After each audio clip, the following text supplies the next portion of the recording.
자, 오늘 주신 본문의 말씀 가지고 이펙트인가 리스크인가 라는 제목으로 하는 말씀을 증거하도록 하겠습니다. 참 정치는 생물이라 참 알 수가 없어요. 하루 앞도 예견할 수가 없죠. 보수 정권이 이렇게 일찍이 재창출될 거란 예상을 했던 정치학자들은 별로 없었을 것입니다.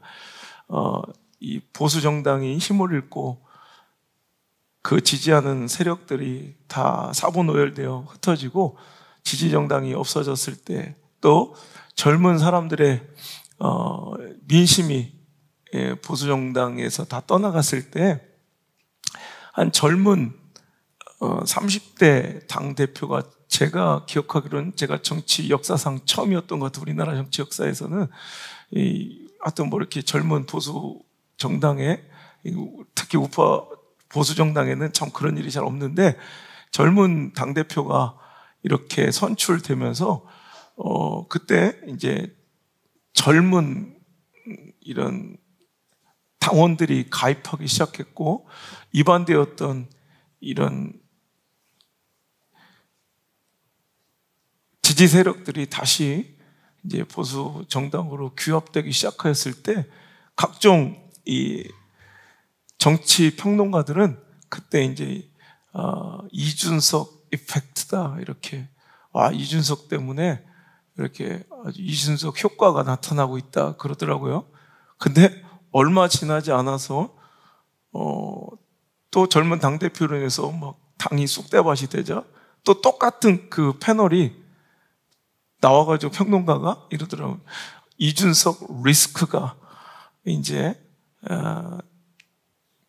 아주 태풍처럼 이 보수 정당을 흔들고 있다. 어떤 한 사람이 그가 속한 공동체, 조직, 그리고 그 세대와 더 나아가서는 먼 미래의 다음 세대까지 이펙트 내지는 리스크를 미칠 수 있다는 거죠. 오늘 나는 아무것도 아니게 했던 선택과 결정과 행동과 말 한마디가 나중에는 거대한 누군가를 뭔가 복되게 하고 일으키는 긍정적 에펙트가 될 수도 있고, 혹은 참담한 리스크로서 내 사랑하는 사람과 다음 세대에게 적용될 수 있다는 거예요. 신앙은요, 이 성경은요, 그런 이야기가 가득합니다. 그래서 한 사람의 잘못된 선택 하나가 그 자녀와 자손, 후손들을 완전히 박살내고 정말 그들의 신앙을 침몰시키는 거대한 리스크가 되기도 하고, 한 사람의 용기 있는 순종과 헌신과 희생과 결단이 그 자녀 자손들에게 엄청난 하나님의 축복과 믿음의 유산을 물려주는 통로로, 거룩한 긍정적 이펙트로 사용되기도 하더라는 거예요. 그렇습니다. 뭐 편한 말로 얘기하면 당신의 오늘의 삶은 당신의 내일의 이펙트, 디딤돌이 되겠습니까? 아니면 리스크, 여러분의 걸림돌이 될 것 같습니까? 오늘 여러분의 행동과 결정, 오늘 신앙의 모습이 여러분 자녀들에게 디딤돌, 이펙트가 될 것 같습니까? 아니면 걸림돌, 리스크가 될 것 같습니까? 여러분, 오늘 우리의 삶이 자녀들, 우리 다음 세대에게 보여주고 본받게 할 롤 모델로서 그들의 인생의 긍정적 에펙트, 부모의 믿음의 효과가 돼야지 우리 신앙과 삶의 모습이 자녀들에게 부정적 리스크, 부모 리스크가 되어서는 안 될 것이라는 거예요. 오늘 아주 간단한 주제의 말씀입니다. 여러분, 오늘 이 갈렙은요, 누구도 선택하지 않으려는, 누구도 떠맡지 않으려는 헤브론 산지를 오히려 나에게 달라고, 이 산지를 나에게 좀 맡겨달라고 애월하고 애청하고 있어요. 여러분, 우리가 생각할 때는 편하고 확률이 높고 가능성이 지대하고, 그죠? 형편이 마땅하고, 그죠? 이런 곳으로 가서 싸우고 싶고 이런 사역지를, 이런 삶을 우리는 서로 박터지게 요구하며 싸우잖아. 이거 가지려고. 그런데 오늘 이것은, 자, 이 문제 풀어볼 사람, 오늘이 며칠이지? 그럼 다 고개 숙이죠. 수학 문제 쫙 써놓고 자 하면은 그럼 대부분 그날 벌벌 떠는 그 날짜와 같은 번호 혹은 주번 뭐 이런 애들 막 벌벌 떨죠. 오히려 고개를 막 다, 여호수아가 자, 이 헤브론 하면 다 고개를 숙이고 이제 모른 척하고 막 안 들린 척하고 이래야 될 상황인데, 참 이상하게도 갈렙은 뛰쳐나와 이 산지를 우리 지파에게 주십시오. 저희가 맡겨주십시오. 오늘 저는 나이가 좀 많지만 내가 지금 하나님을 향한 열정, 내가 그 믿음의 야성만큼은 누구에도 뒤지지 않으니 저에게 한번 맡겨주세요. 저에게 주세요라고 오늘도 막 간청하며 리더 여호수아에게 매달리고 있더라는 거예요. 어찌 보면 유다 지파는요, 한 번도, 유다는 장자도 아니잖아요. 그 지파로서 보면 넷째 아들인데도 불구하고 항상 그의 삶을, 그 내력을, 그의 인생을 복기해 보면 유다 때부터 그는 뭔가 장자 같은 역할을 감당해요.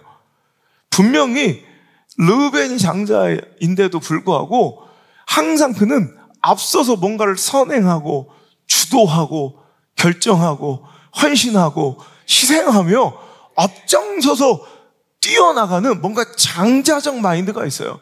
그랬더니 정말 그는 장자 같은 지파가 된 거예요. 장자 같은 축복을 얻은 거예요.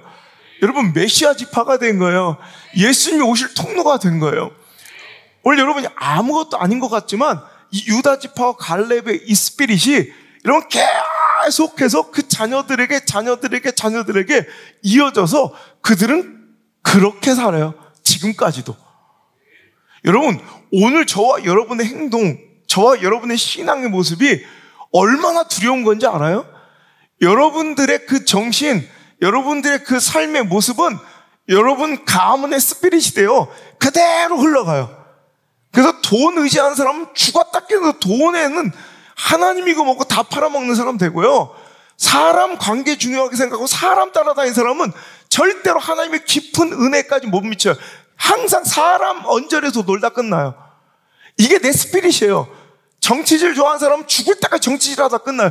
자기만 그렇게 살다 끝나면 좋은데 그 자녀들까지 이 더러운 정치, 관계, 이런 스피릿이 딱 똑같이 흘러가서, 여러분 몇 대 흘러가서 딱 봐요. 똑같이 살아요. 똑같이. 저는 우리 아버지 목회를 40년을 옆에서 지켜보며 수천 가정의 흥망성쇠를 보고요. 저도 담임 목회도 짧지 않아 20년 담임 목회를 했어요. 또 수많은 가정의 흥망성쇠를 봤고요. 이제 그 자녀 자손들이 어떻게 살고 어떻게 되어 있는지를 전국 전 세계를 돌며 그들을 만나 답안지를 보며 제가 결론 내요. 똑같이 살아요. 지금 아직 똑같이 판박이처럼 살아요. 그러니 오늘 내가 잘해야 돼요. 아니 극단적으로 잘해야 돼요. 그러니까 내 가게에 흘러가는 이런 잘못된 정신들 있죠. 그러면 그것은, 이건 다른 사람에게는 이건 흠이 되지 않고 이건 다른 사람에게 죄도 되지 않아. 그런데 나는 내 집안에, 내 안에, 내 영에 그런 것들이 자꾸 흘러가고 있다면 이거는 대충 다른 사람 정도로 지키면 안 되고 극단적으로 해야 돼. 극단적으로. 그러면 쳐다도 안 보고 막 완전히 우리 집안이 막 교회에서 정치질 하다가 사람 관계질 하다가 망하고 막 박살났다 그러면 아주 극단적으로 절대 고독을 누려야 돼. 하나님만 바라보고 아주 극단적으로 뭔가 끊어내야 돼. 내 대에는. 그래서 내 자녀들이 그나마 정상 범죄에 살아간다고. 똑같이 살아봐요. 여러분, 반드시 땅을 치고 후회할, 더럽게 보기 싫은 내 모습이 내 자식한테 똑같이 나올 테니까. 여러분이 굉장히 중요한 거예요. 갈렙은요, 목숨 걸고 헌신하고 희생하고 앞장서요. 뭐 어려운 일, 뭐 두려운 일, 남들 다 몸살인 일 만나면 항상 유다 지파 갈렙은 먼저 뛰쳐나가요. 그랬더니 어떤 축복이 있어요? 오늘도 보니까 13절, 여호수아가 여분네 아들 갈렙을 위하여 축복하고 헤브론을 그에게 주어 기업을 삼게 하며, 헤브론이 그니 사람 여분네 아들 갈렙이 기업이 되어 그 집안의 기업이 되어 오늘까지 이르렀으니 이는 그가 이스라엘의 하나님 여호와께 충성하였더라. 할렐루야. 하나님께 충성한 자는 자신만 하나님과의 관계가 잘 되는 게 아니라 그 자손 자녀들까지 오늘도 그 축복의 DNA를 물려받아 함께 잘 되고 함께 복받고 함께 건강한 영성을 유지하더라는 거예요. 15절 헤브론의 이름은 기랏 아르바라. 시작. 아르바는 아낙 사람 가운데서 전쟁이 흩쳤더라. 한 사람이 희생하니 평강이 오고요. 한 사람이 헌신하니 평안이 오고요. 아니면 여러분 전쟁 같은 사랑만 있는 게 아니라 전쟁 같은 믿음이 있어요. 맨날 이렇게 힘겹고 뭔가 불안하고 맨날 엎어졌다 잡았다 쓰러졌다 일어났다 회복됐다 누웠다 맨날 눈알이 삐졌다 다시 돌아왔다 시험 들었다 회복됐다 시험 들었다 회복됐다. 이런 전쟁 같은 신앙이에요. 전쟁 같은 신앙.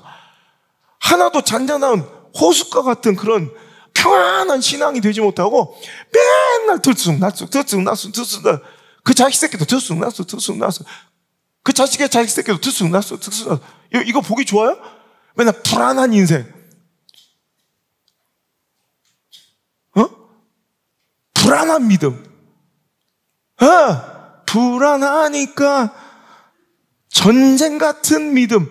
이러고 좋아요 그거? 맨날 불안하고 막 전쟁 같은 믿음.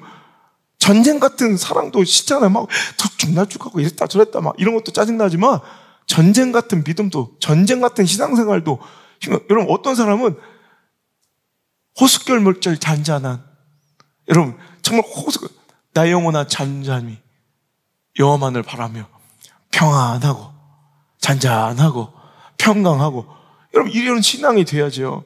여러분 오늘 그 평강이 오히려 누가 봐도 가만히 있으면 될 것 같은 그 전쟁에 뛰어들고 오히려 그 헌신하고 희생하여 내가 그것을 감당해내니까 그 자손들은 뭘 누린다? 평강을 누린다. 여러분 싸워야 될 영적 전쟁이 있으면 내가 싸워서 이겨버리십시오. 11조 갖고 오늘같이 싸우잖아요. 그럼 내 자녀들 11조 갖고 맨날 그 정정 그거 죄 짓고 살아요.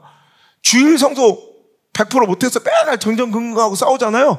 내가 싸워서 이겨버리면 그때부터 내 자녀들은 그거 갖고 안 싸워요. 근데 내가 아직도 그거 갖고 싸우면 내 자녀들은 늘 그거 갖고 싸우는 아니 주일 성수 갖고 뭐 이거 선교를 할래 순교를 하러 갈래 막 이런 것도 아니고 주일 예배 갈래 말래 뭐 이런 걸로 싸우면 되겠어요? 근데 그런 인생 살아가게 되더라는 거예요. 여러분 갈렙은 오히려 자녀들에게 이펙트예요. 긍정적 이펙트를 줘서 그 자녀들에게 축복을 줬고 믿음의 유산을 물려주고 신앙의 귀한 축복을 물려주더라. 더불어 오늘도 물질적 축복과 시대적 평안함까지도 갈렙은 그들에게 물려주더라는 거예요. 여러분 축복의 통로, 이런 복의 근원 같은 갈렙 같은 인생을 살아가시길 주 예수 그리스도의 이름으로 간절히 축복합니다. 자, 그런데요 오늘 본문에 등장하지 않지만 내가 한 사람을 한번 소개시켜주고 싶어서 그래요. 유다 지파 갈렙은 이렇게 뭔가 막 전진하고 희생하고 뭔가 헌신에 앞장서고 개척자의 정신이 있어서 그 자녀 자손들의 자기는 좀 고달프고 자기는 좀 힘든 것 같아 손해보는 것 같아도 오히려 자손 자녀가 만대로 오늘도 메시아 가문의 축복을 누리면 오늘까지도 번성한 그런 삶을 살고 있잖아요. 그 반면 소멸되고 없어지고 사그러지고 저주받고 멸망받은 여러분 지파 하나를 소개하자면 딱 이 정반대 지파를 내가 한번 찾아봤을 때 에브라임 지파를 해요. 에브라임 사람들은요, 여러분, 에브라임 지파는 뭐예요? 여러분, 12지파죠? 12지파는 어떻게 생겨난 거예요? 그렇죠. 야곱의 12아들인데, 그러면 에브라임이 야곱의 아들은 아니죠. 자, 에브라임이 누구의 아들이에요? 요셉의 아들이죠. 그런데 12아들로서 12지파를 이뤄야 되는데, 한 지파가 없어졌어요. 그 지파는 누구예요? 레위 지파예요. 레위 지파는 야곱의 아들이긴 하나 야곱의 아들일 수 없고 야곱의 지파가 아니라 하나님의 지파로서 하나님이 가져가셨어요. 주의 종으로 사용하기 위해서. 그러니까 11지파가 됐죠. 12지파를 만들려면 어떻게 할까 하다가 하나님께서 야곱을 통해 요셉 지파를 축복해 주셨어요. 여러분 야곱의 12아들이면 요셉 지파가 있어야 돼. 요셉 지파 못 들어봤죠? 별로 이렇게 낯설잖아. 요셉 지파 하면 느낌이 안 좋죠? 생경하죠?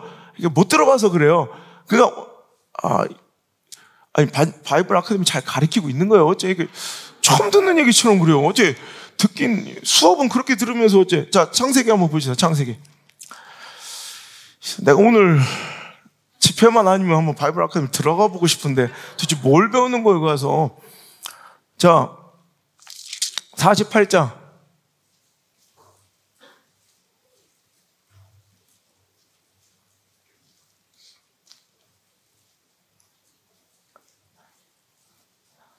(3절부터) 시작. 요셉에게 이르되 이전에 가나안 땅 루스에서 전능하신 하나님이 내게 나타나 복을 주시며 내게 이르시되 내가 너로 생육하고 번성하게 하여 내게서 많은 백성이 나게 하고 내가 이 땅을 내 후손에게 주어 영원한 소유가 되게 하리라 하셨느니라. 내가 애굽으로 와서 내게 이르기 전에 애굽에서 내가 낳은 두 아들 에브라임과 므낫세는 내 것이라. 르우벤과 시몬처럼 내 것이 될 것이요. 자, 오늘 야곱이 얘기하는 거예요. 자, 오늘 요셉의 두 아들이 누구예요? 에브라임과 므낫세가 있는데 에브라임과 므낫세는 내 것이래. 야곱의 입장에서 내 것이래. 그러니까 루벤과 시몬, 루벤 장자 차남처럼 오늘도 야곱이 요셉의 너의 아들, 그러니까 손자인데 손자를 뭘로 된 거예요? 아들로서 양자처럼 데리는 거예요. 왜?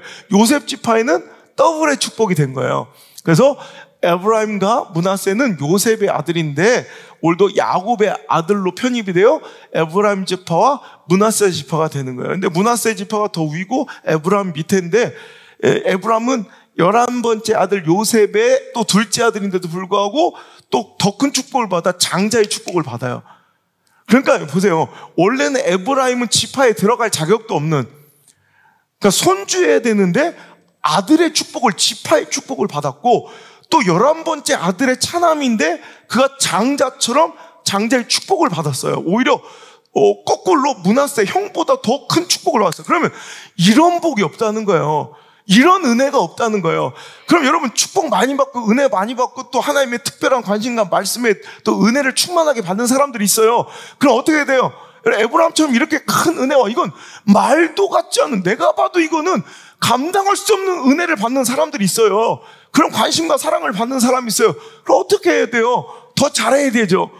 오히려 힘들고 어려운 일이 있을 때 헌신하고 희생하면 뛰쳐나가고 내가 개척하고 내가 장자답게 내가 원래 받을 수 없는 은혜를 받았으니 내가 더 잘하리이다. 이게 맞는 거잖아요. 상식적으로 믿음을 떠나 상식으로 봐도. 근데 에브라임은 안 그래요. 에브라임은 항상 약삭빠르게 계산질하고 눈치 보다가 헌신하고 희생하고 아프고 힘들고 어려운 일은 안 나서요. 여러분 항상 보면 에브라임 같은 사람들이 있어요. 힘들고 어렵고 모질고 거칠고 더럽고 힘든 일을 할 때는 안 나. 근데 되게 교회 일 가운데도 영광스러우고 되게 멋내고 낯내고 이런 자리는 되게 잘 나가는 사람이 있어요. 이거 에브라임이에요. 근데 하나님은 분명히 성경에 보면 에브라임 안 좋아하세요.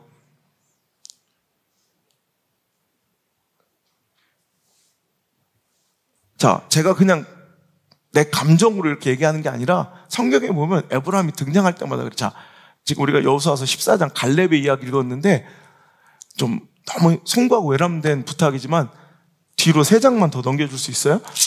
자, 17장 한번 볼래요? 자, 17장에 이런 일이 있어요. 자, 14절부터 한번 읽어볼게요. 14절. 14절. 자, 요셉 자손. 알겠죠? 요셉 자손이 누구라고요? 에브라임과 므낫세예요. 자, 시작. 요셉 자손이 큰 민족이 되었거늘 한 집이 한 분깃으로만 내게 주시면 어찌함이니까 하니 여호수아가 그들에게 이르되 내가 큰 민족이 되므로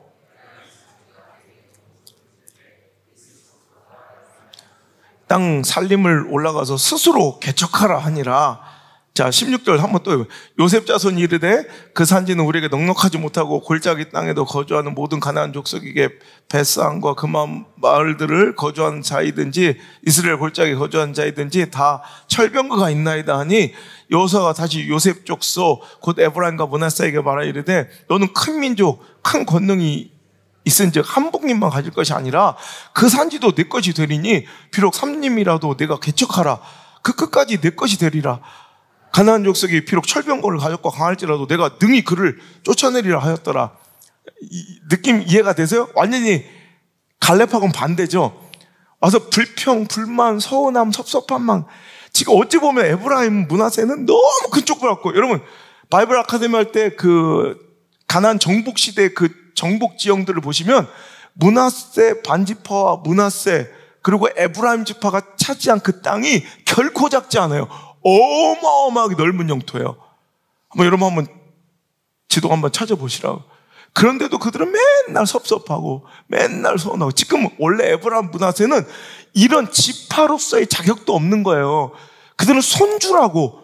자기 계열 학렬들은 오히려 첫째, 둘째, 셋째 그 큰아버지의 그 아들들, 자기 사촌들은 오히려 자기보다 막 나이가 많아가지고 거의 거의 아버지 뻘 되는 11번째 아들이잖아요. 요셉 11번째 아들의 그 아들들이니까 실은 거기 그 학렬에는 감히 설 수도 없는 자들.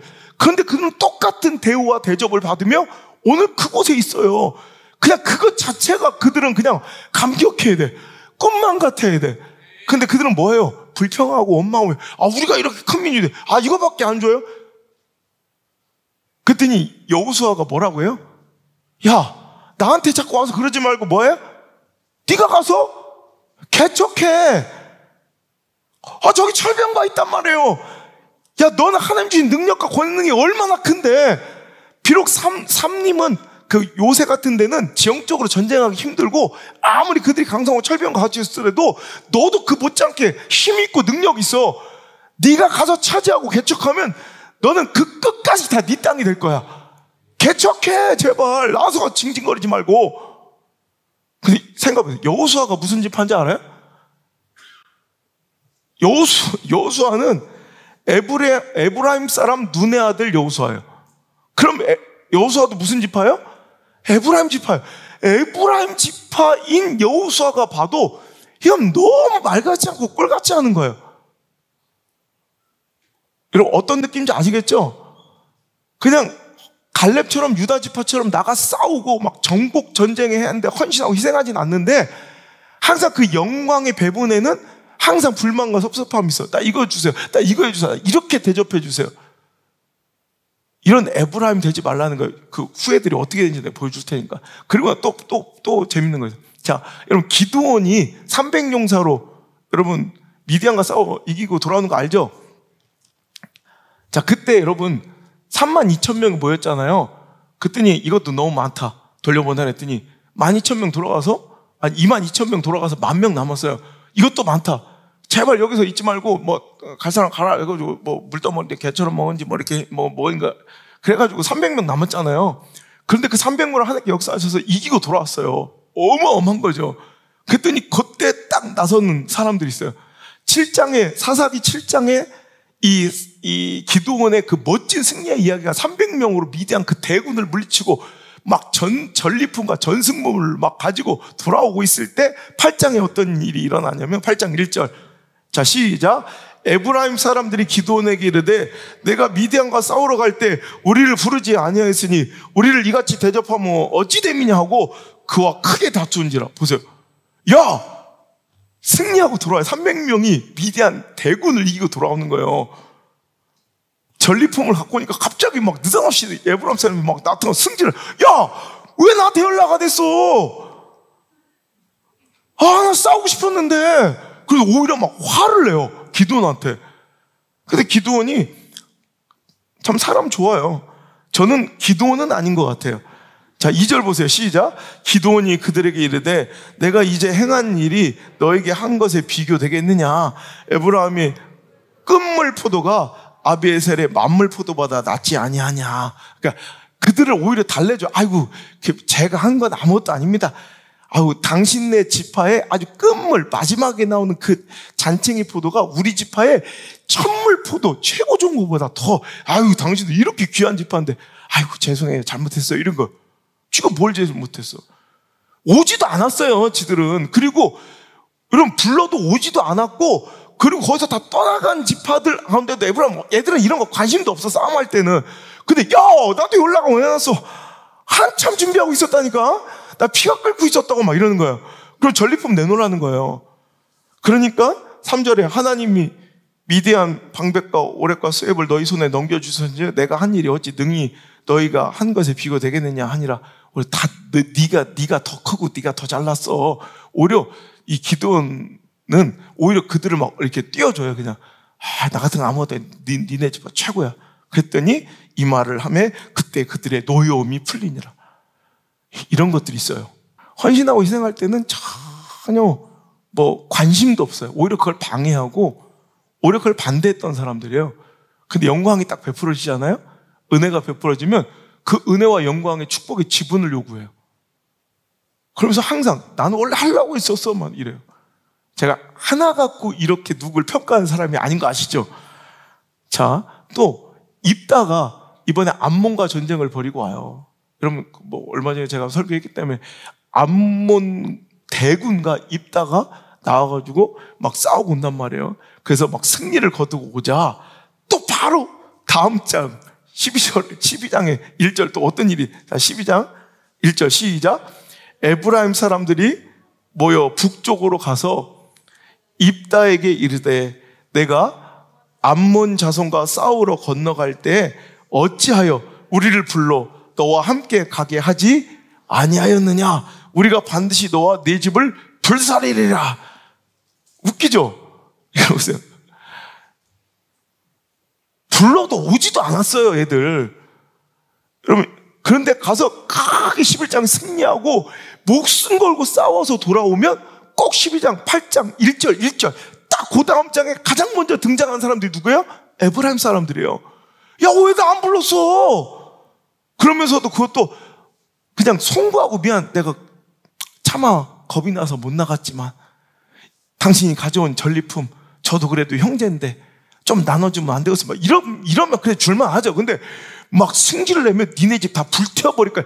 이 교회 다 뒤집어 엎을 거야. 나를 이렇게 대접해. 뭐 이런 거예요. 이런 사람들이 실은 우리 슬픈 현실이지만 조국교회, 한국교회, 또 이 시골교회, 특별히 작은 교회들에 되게 많아요. 되게. 일부 소수 있는 게 아니라. 그랬더니 입다는 난 요게 조금 나한테 맞아. 기드온 씨는 나랑 좀 안 맞아. 2절에 입다가 시작. 입다가 그들에게 이르되 나와 내 백성이 암몬 자손과 크게 싸울 때 내가 너희를 부르되 너희가 나를 그들의 손에 구원하지 아니한 걸 내가 불렀잖아. 니들이 안 온 거잖아. 팩트 폭격을 가요. 그리고 3절 시작. 나는 너희가 도와주지 아니한 것을 보고 내 목숨을 돌보지 아니하고 건너가서 암몬 자손을 쳤더니 여호와께서 그들을 내 손에 넘겨주셨거늘 너희가 어찌하여 오늘 내게 올라와서 나와 더불어 싸우고자 하느냐 하니라.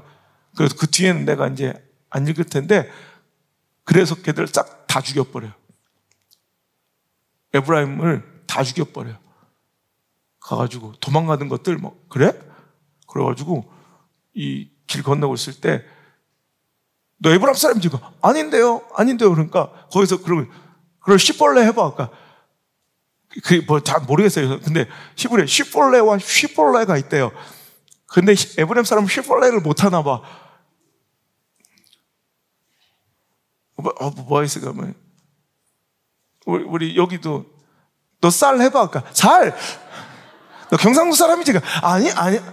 아니지라. 그랬는데, 그럼 쌀 해볼까? 살! 그럼 캬! 죽인 거야.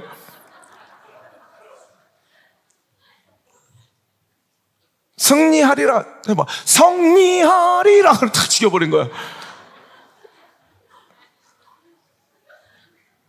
제가 사인해줄 때 돌아버리겠어요. 경상도 집회 가면.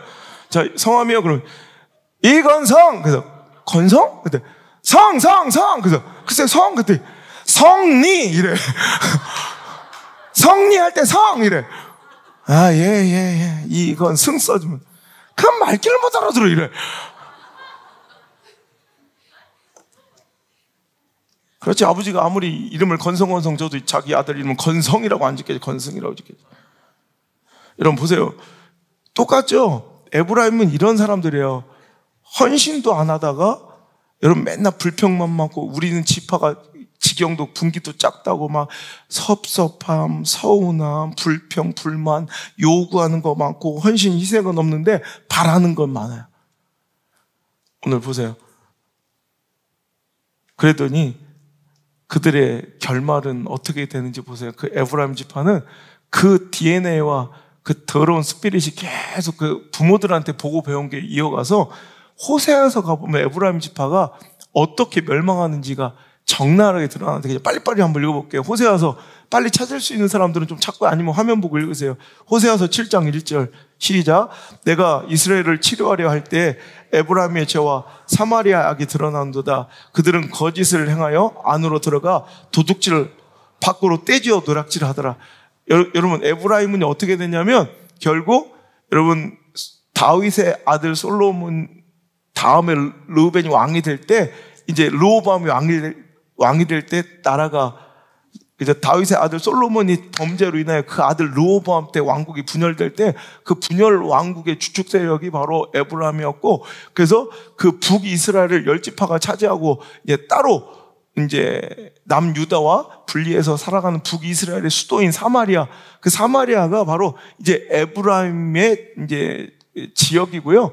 그 사마리아 사람들이 바로 에브라임 사람이 되는 거예요. 그러니까 여러분 그들이 얼마나 악독했는지 또 7장 10절 이스라엘의 교만은 그 얼굴에 드러났나니 그들이 이 모든 말을 당하여도 그들이 하나님 여호와께로 돌아오지 아니하며 구하지도 아니한도다.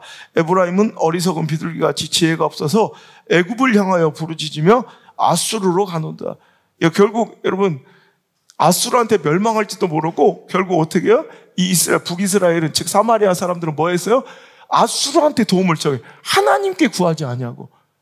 그러니까 조금만 도움이 되고 유익이 된다면 정치적으로 약삭발라가지고 그때 좀 강성한 애굽에도 빌붙었다가 또 아수르한테도 빌붙었다가 그러니까 하나님을 전적으로 신뢰하며 의지하지 못하고 맨날 그때 조금이라도 유익이 될 만한 그 돈 되는 곳 뭔가 나한테 유익되는 곳만 군침 걸리며 돌아다니면 여러분 이게 좋아 보여요. 그때 당시엔 되게 약삭바로 정치적이고 굉장히 능력 있어 보이는데 그 자기 새끼들이 맨날 누구한테 얻어먹고 빌어먹는 인간이 된다는 얘기예요.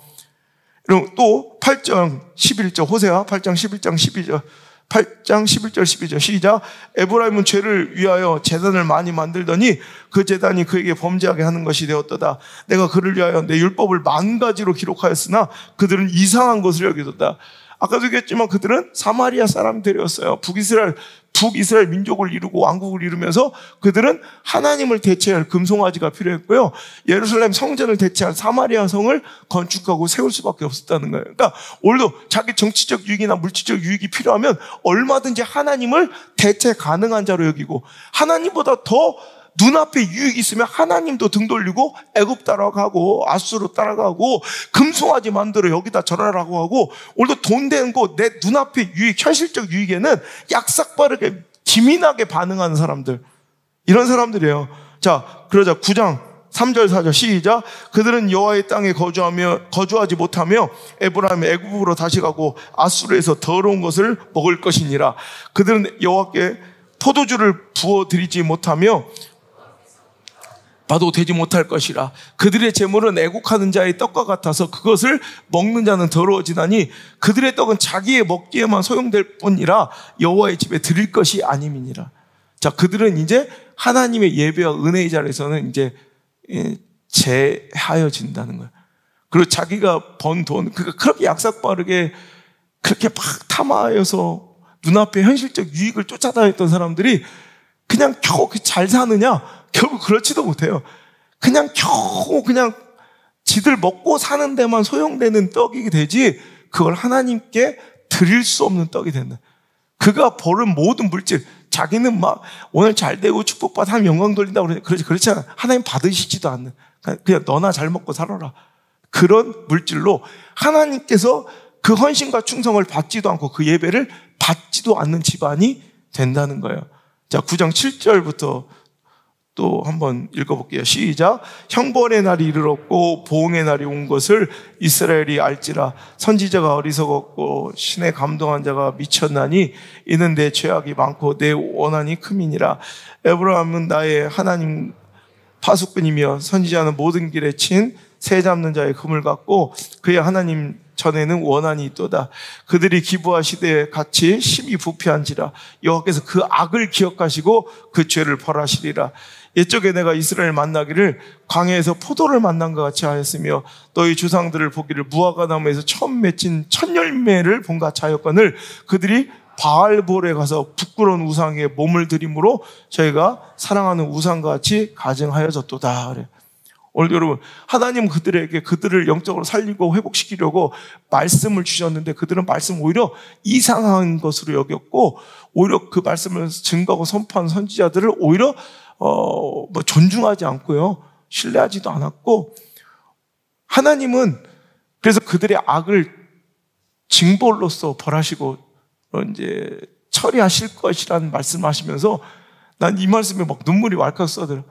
하나님 그들을 애초부터 버리거나 그들을 저주하셨던 족속이 아니거든요. 너무 큰 축복을 주셨던, 너무 사랑했던. 오늘 하나님의 그 사랑, 내가 이스라엘, 그러니까 에브라임 지파를 얘기해. 이스라엘 너희들을 볼 때 내가 꼭 어땠냐면, 너희 처음 만날 때 이스라엘 만나길 광야에서 포도를 만난, 여러분 사막 한복판에 그 황량한 사막을 걷고 있어. 그런데 여러분 상상해 보세요. 포도나무가 쫙 그림처럼 그 사막의 황량한 가운데 포도나무가 딱, 근데 주렁주렁 포도가 열려 있어. 얼마나 신기하고 얼마나 반가웠겠어요.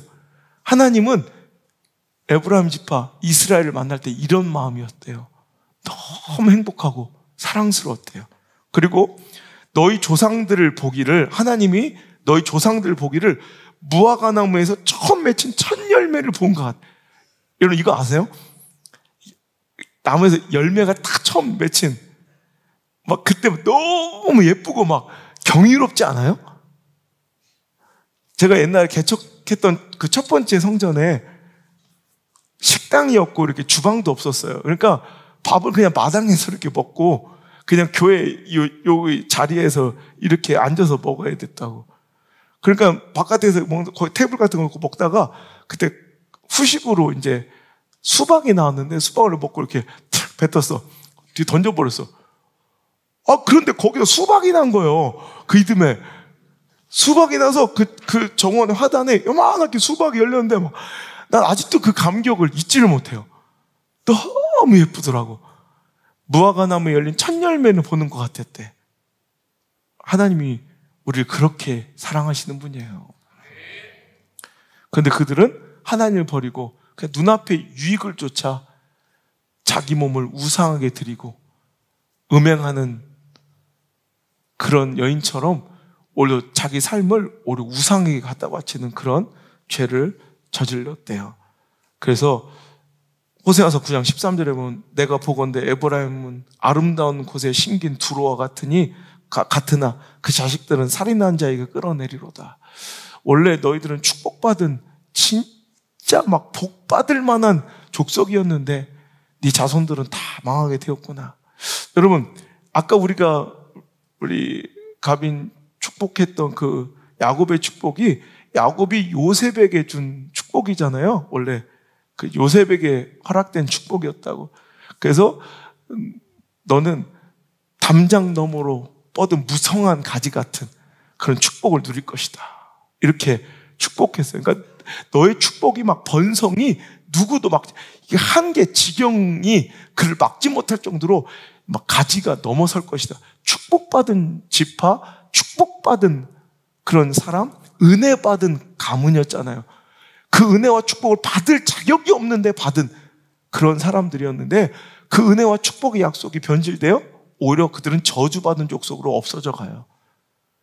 그러니까 그 하나님이 주신 축복의 약속은 그가 한계를 뛰어넘는 그 담을 뛰어넘는 무성한 가지 같은 축복을 누리려 했더니 하나님과의 믿음의 선을 넘어버렸어. 그러면서 그들은 스스로 멸망해. 그래서 그들의 결론은 뭐냐면 호세아서 11장 12절 시작. 에브라임은 거짓으로 이스라엘 족속은 속임수로 나를 에워쌌으나 유다는 여전히 하나님과 거룩하고 신실한 자들에게 대하여 정함이 없도다. 아멘. 딱 비교가 나오죠. 참 에브라임은 거짓으로 속임수로 나를 대하고 나를 아프게 했지만 갈렙의 유다 지파는 여전히 하나님과 동행하며 신실한 지파로 남아 있었다라는 거예요. 그러니까 오늘 보세요. 에브라임의 그 싸가지 없는 모습, 갈렙의 그 미련한 것 같은 헌신과 희생의 모습이 그때 당시에는 누가 더 약삭 빠르고 누가 더 잘 나가는 것처럼 보여요. 하지만 그 자손들을 보라는 거예요. 하나 완전히 망해버리고 그 자식들은 막 다 그냥 영적으로 다 쫓겨나고 버림받고, 그 손해보는 미련한 바보 같았던 갈렙의 자손들, 유다 지파들은 여전히 하나님을 신뢰하며 경외하며 주님과 동행하는 지파가 되어 있더라는 거예요. 더 참혹한 건 뭔지 알아요? 호세아서 12장 8절 시작. 에브라임이 말하기를 나는 실로 부자라. 내가 재물을 얻었는데 내가 수고한 모든 것 중에 죄라 할 만한 불의를 내게 찾아낼 자가 없으리라. 이게 진짜 불행이에요. 차라리 자기가 하나님 앞에 범죄하고 죄인인 것을 인정하고 회개라도 할 수 있는 기회가 있으면 좋으련만, 그들은 뭐로만 부요함을 자랑하고 그게 축복이고 신앙의 성장인 줄. 여러분, 절대로 물질의 풍요함이 여러분 하나님과의 관계의 올바름은 아니에요. 근데 그들은 내가 이렇게 부자가 되는데 나는 하나도 죄가 없어 이러면서 오히려 그들은 회개할 기회도 없이 비참하게 스스로 자기가 영적으로 하나님과 관계가 멀어져 죽어가고 있음을 스스로 깨닫지도 못하는 지파로 그들은 소멸되어 가는 거예요. 어때요?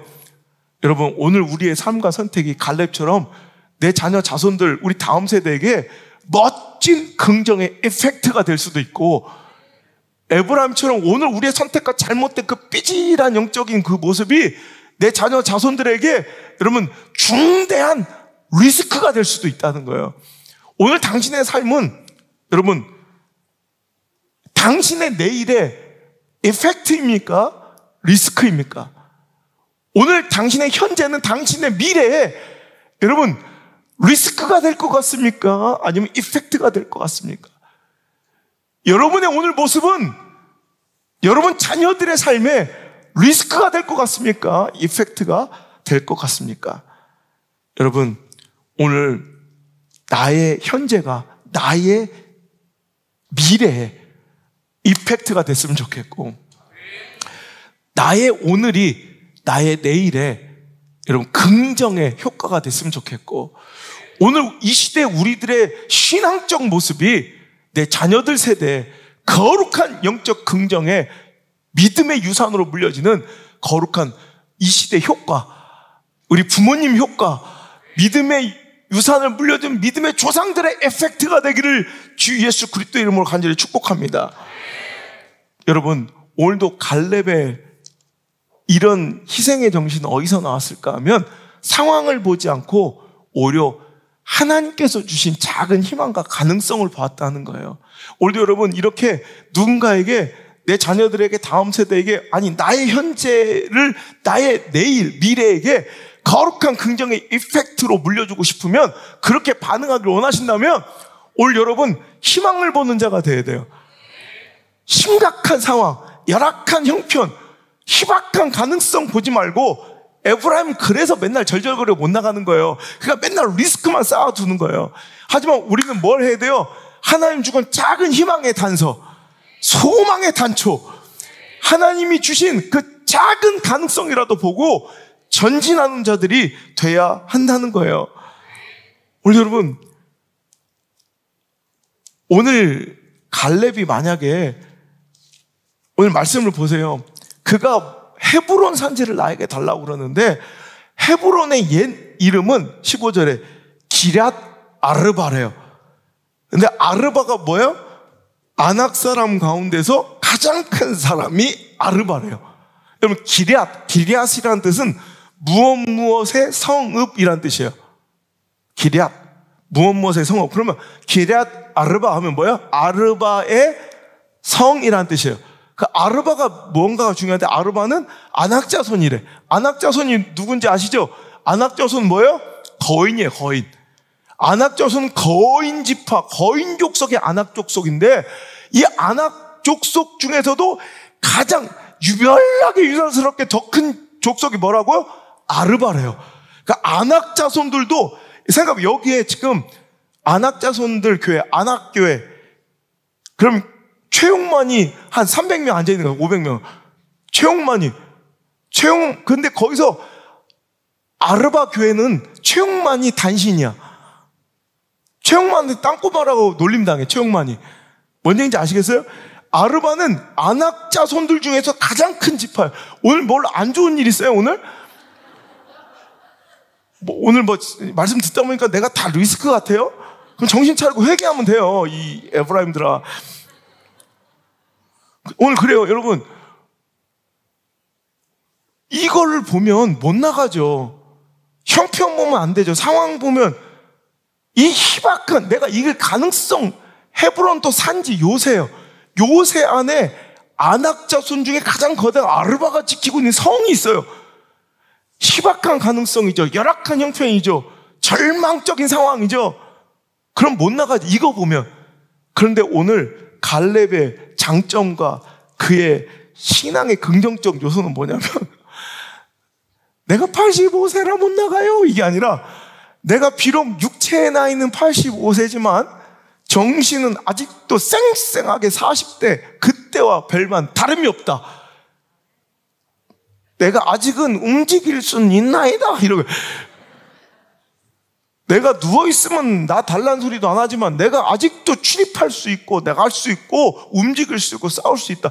작은 희망의 가능성이라도 오늘도 있다면 그는 그 일을 하려고 하는 거예요. 순종하려고 하는 거예요. 오늘 저는요, 우리 한국교회가 자꾸 뭔가 또 사역자들이 이제 내년에 이제 우린 제2의 개척을 선포하며 나갈 건데, 여러분 제가 만약에 어떤 상황, 형편, 가능성 이걸 보고 왔으면 여기에 개척을 못했겠죠. 그죠? 못할 이유가 가득하다. 제가 늘 얘기해요. 내가 여기 떠날 이유를 찾아하면 하루에도 500개를 더 찾아요. 실은 535개인데 뒷자리 뗀 거예요. 500개도 더 찾아요. 그런데 오늘 내가 여기 있어야 될 딱 한 가지 이유, 하나님의 컬링, 하나님의 부르심, 하나님의 명령 가운데 난 작은 희망을 보는 거예요. 하나님의 일하심을 봐야 일할 수 있는 거죠. 여러분 오늘도 여러분 희망을 보세요. 하나님 주실 꿈을 보세요. 그 약속을 보세요. 상황 보지 말고, 처지 보지 말고, 형편 보지 말고, 가능성 보지 말고, 확률 따라가지 말고, 오늘도 희망, 하나님 주신 희망, 그 하나 단초만, 그 하나만 있으면 돼요. 여러분 엘리야가요, 오늘도 850대 1로 갈멜 산상에서 맞짱을 떠 아세라와 바알 선지자들 싹 다 죽이는 그 영적 전쟁이, 여러분 상황, 형편, 가능성, 확률 보면 못 싸우죠. 그런데 그는 하나님의 일하실 가능성을 보고 오히려 확률, 가능성을 되게 희박하게 막 물을 끼얹어 버려요. 그래도 거기에 불이 떨어지는 거예요. 하나님이 역사하시면 그는 할 수 있다는 믿음이 바로 희망을 볼 수 있는 눈이에요. 야, 차라리 내가 오늘 850, 내가 150대 1이면 싸워요. 내가 17대 1까지는 가능해. 이래봤자 17명이야. 전화 대야 한 18명하고 싸우지. 여러분, 그래봤자 18명. 근데 전 850대 1이라 안 돼요. 이러면 죽을 때까지 그렇게 징징거리고 사는 거야. 하지만 그는, 야, 850이면 어쩌고, 야, 1000이면 어쩌고. 어차피 2명한테 뚫려 맞아 죽나, 850명한테 뚫려. 우리가 장렬하게 전사하긴 그게 더 멋있어 보여. 그죠? 어차피 여기 불 떨어지, 내가 라이터도 없고 불 떨어질 건데 물 껴지면 어떻고 안 껴지면 어때? 오히려 희망을 보는 거예요. 어떤 상황 속에서. 이런 사람들 가능성과 상황, 처지, 형편만 맨날 가늠하고 계산질하고, 홍해 깊이 재고 앉았고, 골리앗 키 재고 앉았고, 여리구성 두께 재고 앉았고, 미대한 숫자 세고 앉았고, 블레셋 철병거 개수 세고 앉았고, 이런 것들은 절대 못 나가요. 그냥 거기서도 홍해 앞에서도 희망을 보고, 여리고 앞에서도 희망을 보고, 한 미디안 대군 앞에서도 희망을 보고, 이런 젖은 장작더미에서도 희망을 보고, 그럼 거기서 역사하신 하나님을 만나게 된다는 거예요. 여러분, 갈렙은 이거 잘하는 사람이에요. 여러분도 여러분 아무것도 없는 것 같죠? 작은 희망이 있어요. 그 희망을 보시기 바래요. 자꾸 없는 거, 응답되지 않는 거, 안 되는 거, 안 팔리는 거, 이런 거 보면서 자꾸 절망하고 기죽지 말고 하나님 주신 희망이 있어요. 그 희망 붙들고 그거 보고 가는 거예요, 믿음은. 여러분, 열왕기하 4장 볼까요? 열왕기하 4장 1절에 자, 읽겠습니다. 시작. 선지자의 제자들이 아내 중에 한 여인이 엘리사에게 부르짖어 이르되, 당신의 종 나의 남편이 이미 죽었는데 당신의 종이 여호와를 경외한 줄을 당신이 아시는 바입니다. 이제 빚준 사람이 와서 나의 두 아이를 데려가 그의 종으로 삼기자 하나이다 하니, 엘리사가 그에게 이르되 내가 너를 위하여 어떻게 하랴? 내 집에 무엇이 있는지 내게 말하라. 그가 이르되 계집종의 집에 기름 한 그릇 외에는 아무것도 없나이다. 자, 보세요. 오늘 심각한 상황이에요. 자기 남편이 죽었어요. 빚을 졌어요. 근데 빚을 갚을 능력이 없어요. 두 아들이 종으로 팔려가게 생겼어요. 참담한 현실, 열악한 환경, 처절한 상황, 희박한 가능성, 도저히 이건 뭐 말도 안 되는 확률. 자, 이게 우리 인생일 수도 있어요. 자, 그런데 우린 자꾸 여기에 막 몰입해 가요. 확률도 안 되고, 상황도 안 되고, 처지도 안 되고, 형편도 안 되고, 안 돼. 그럴 때 주의 종은 뭐 해야 되는 사람인지 알아요? 희망을 보게 하는 거예요. 열악한 형편과 그 처절한 그 상황, 그 희박한 가능성에 우리 마음을 다 시선 다 뺏겨버렸을 때 주의 종은 뭐 하는 사람이냐면, 너 아직도 희망의 단서가 있어. 너의 집에 무엇이 남아있느냐? 너의 삶에 무엇이 남아있느냐? 네 삶에 무엇이 있느냐? 자꾸 이걸 보게 하는 게 주의 종이에요. 너 무엇이 있느냐? 물어보는 거예요. 자꾸 나는 없습니다. 죽었습니다. 끝났습니다. 나는 끝났습니다. 난 절망입니다. 이렇게 외치고 있는 여인에게 너 뭐 있어? 여러분, 그가 보니 이 계집종에는 이 기름 한 병 외에는 가진 것이 없습니다. 있네? 없습니다. 기름 한 병 외에는 기름이 있잖아. 여기서 희망을 본 거예요. 믿음 뭐냐면 여기서 희망을 보는 거예요. 이 작은 기름 한 병에서도 희망을 보는 거예요. 엘리야는 그 젖은 장작더미에서 하나님의 희망을 받고요.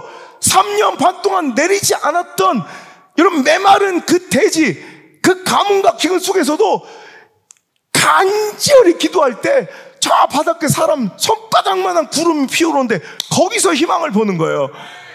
여러분, 열왕기상 18장 44절 시작.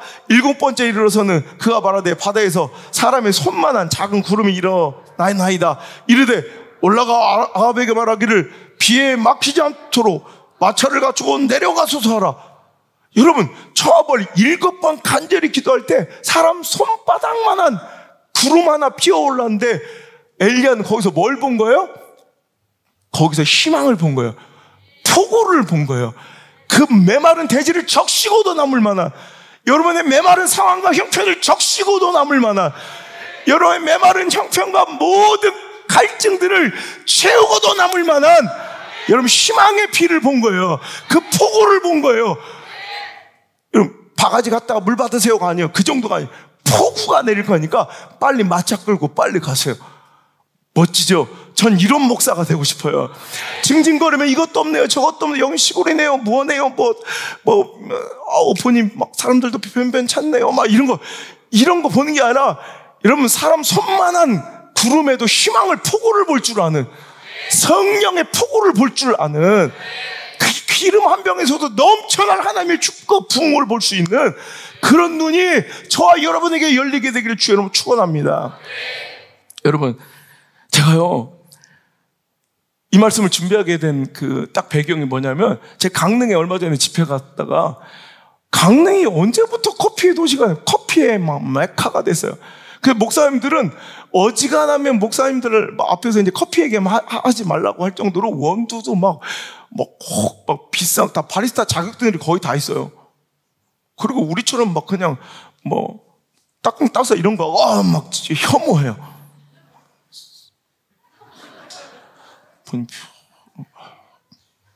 사람 말러 죽어. 커피 한 잔 내려 먹다가 우리 화자팡 막 끝내야지. 근데 거기서 식사만 하면 게이샤 커피 3만 원, 2만 원짜리를 꼭 먹으러 가요. 커피도 우리는 이만한 데다 우리는 1,500원에 이만한 1리터 커피 우리 이런 거에 이제 속이 뻥 뚫리는데, 요만한 잔 있죠? 요만 이렇게 옛날 커피잔이요. 거기다 용하게 3만 원이야.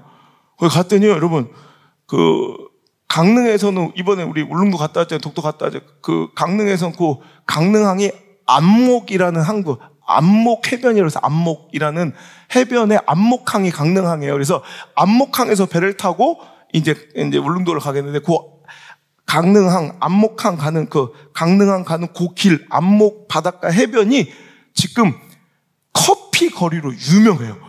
그래서 사람들이 젊은이들 완전히 그 커피 목을 그냥 쫙 다 커피야, 커피. 근데 꽉 차요. 모든 커피집에 꽉 찰 정도로 커피 거리야.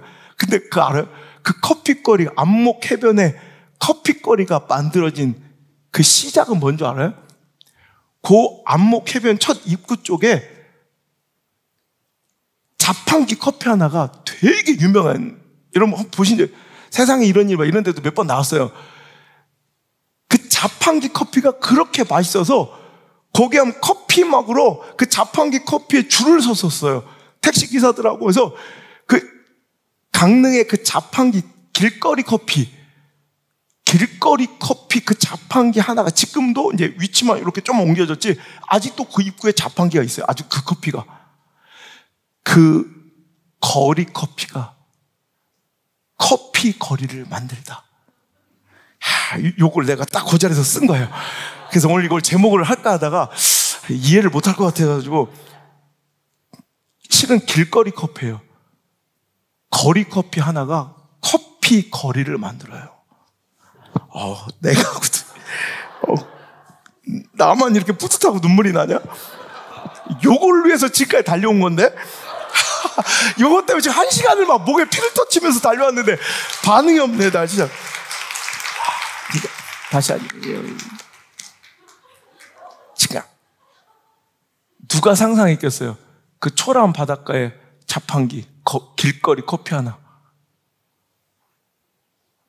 근데 그 거리 커피가 커피 거리를 만들어요.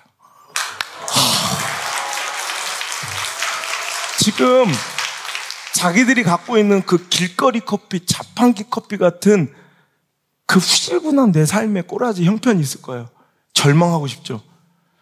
그게 먼 훗날 당신의 그 긍정과 믿음의 에펙트가 쌓여가면 어느 순간 믿음의 거리가 형성되고 믿음의 가문이 형성되고 그런 믿음의 명문가가 세워져요. 그러니 그 자리를 잘 지키란 말이에요. 그 믿음을 잘 지키고 누가 뭐라고 홀대하고 싸구려 취급하든 거기에 우뚝 서서 그대로 그 자리 참 지켜보란 얘기예요. 거기서 이루어질 하나님의 놀라운 역사. 그때 여러분 자손들 그 뒤에 파생된 그 커피들, 게이샤 커피, 코나 커피, 로아 커피, 몇만 원짜리 커피들이 200원짜리 커피에서 시작된 거예요. 할렐루야. 내가 그때 사람들은 다 커피 마시러 나가는데 거기서 한참 서서 이 설교문을 막 쓴 거예요. 그래, 내가 비록 지금 길거리 커피 마냥 본디 없고 처량한 꼬라지지만 내 자손들, 내 후손들에게는 너를 믿음의 명문가로 만들어주겠다. 믿음의 명문가로 세워가겠다. 여러분, 그러기 위해서 기준을 크게, 기준을 높게 세우시길 바랍니다. 오늘 이 정도면 되었죠. 만족할 수 있는데도 불구하고 갈렙은 오늘도 기준을 높이 세우고 10절에 이제 보소서 여호와께서 이 말씀을 모세에게 이르신 때로부터 이스라엘이 광야에서 방황한 이 45년 동안을 여호와께서 말씀하신 대로 나를 생존하게 하셨나이다.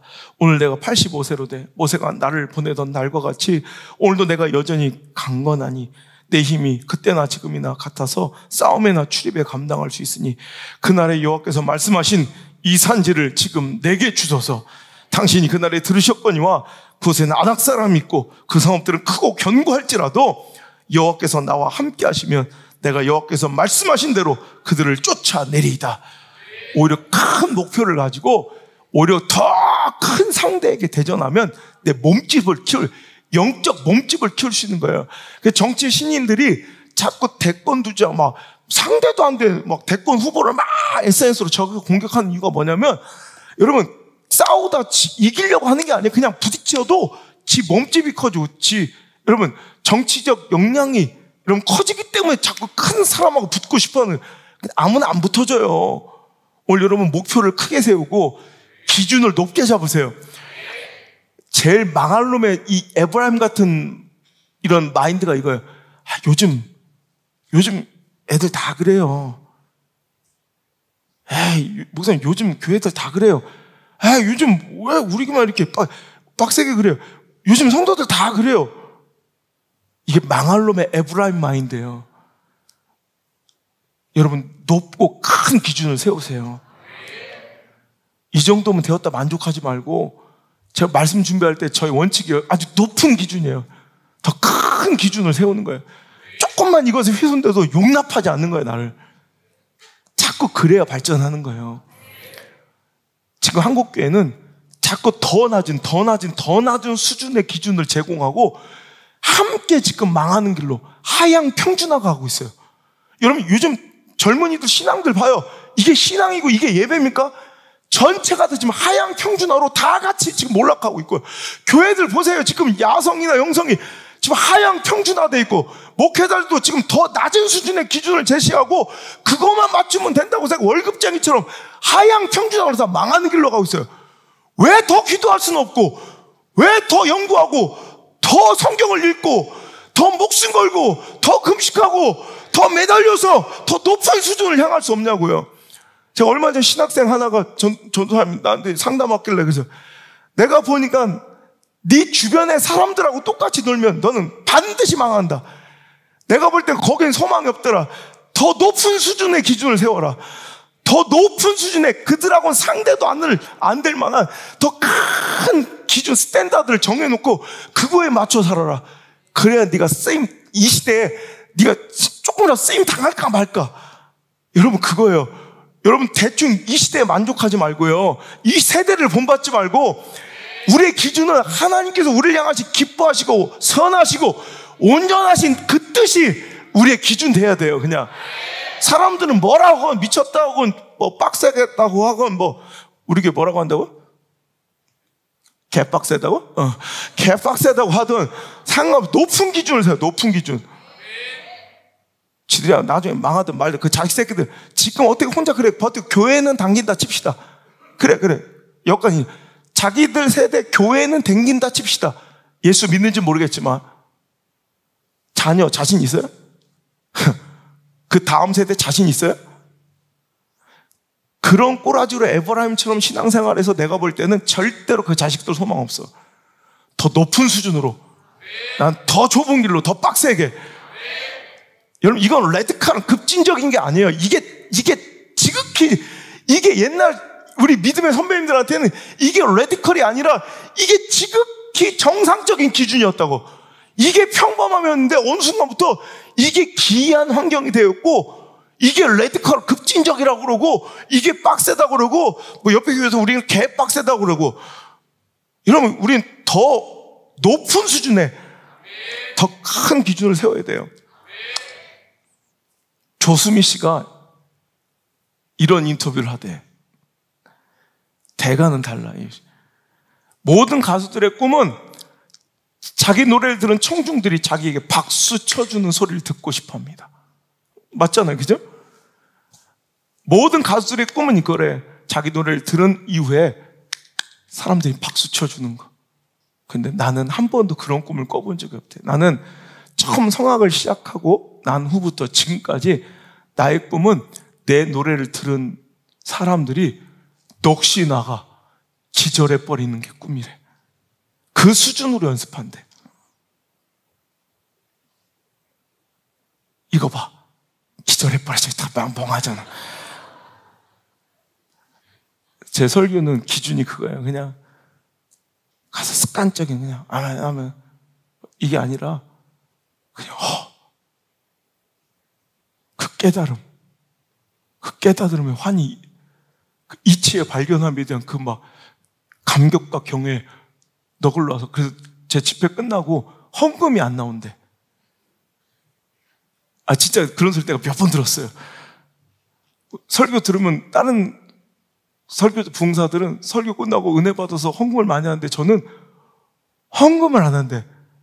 너무 넋이 나가서 헌금할 생각을 못 한대. 난 그게 꿈이에요.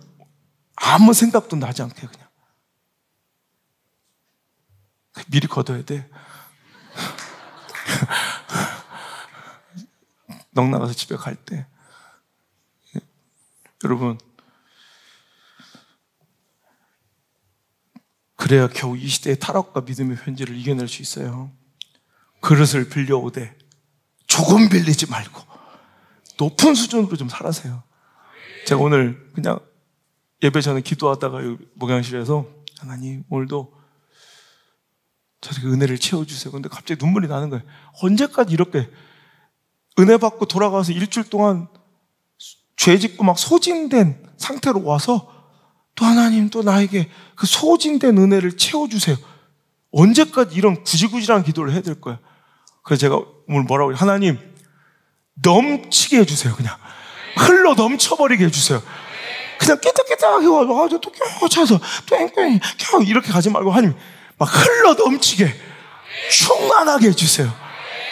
오늘 여러분 높은 기준을 가지고 한 주를 승리하고 남들은 왜 너 그렇게 살아? 너 남들은 왜 뭐 이렇게 빡세게 살아? 아니 그래야 내 자녀들 이 시대 가운데 버틸 수 있어요. 그나마 여러분 견딜 수 있어요. 갈렙한테 다 그랬다가 너 뭐 이렇게 빡세게 살아? 가만히 있어도 될 걸 뭐 긁어 부스럼이고 왜 괜히 일을 만들어? 갈렙이 들었던 소리예요. 하지만 그가 그 일을 해주었기에 그 자손 만대가 믿음을 지키며 여전히 하나님을 경외하며 그와 함께하였더라. 에브라임은 다 망하고 여러분 사라지고 소멸되었을지라도 갈렙처럼 내 자녀들에게 이런 멋진 믿음의 유산을 물려주고 멋진 긍정의 영적 이펙트를 물려주는 그런 여러분 믿음의 긍정 효과가 오늘 시간부터 시작될 수 있기를 주의 이름으로 축복합니다.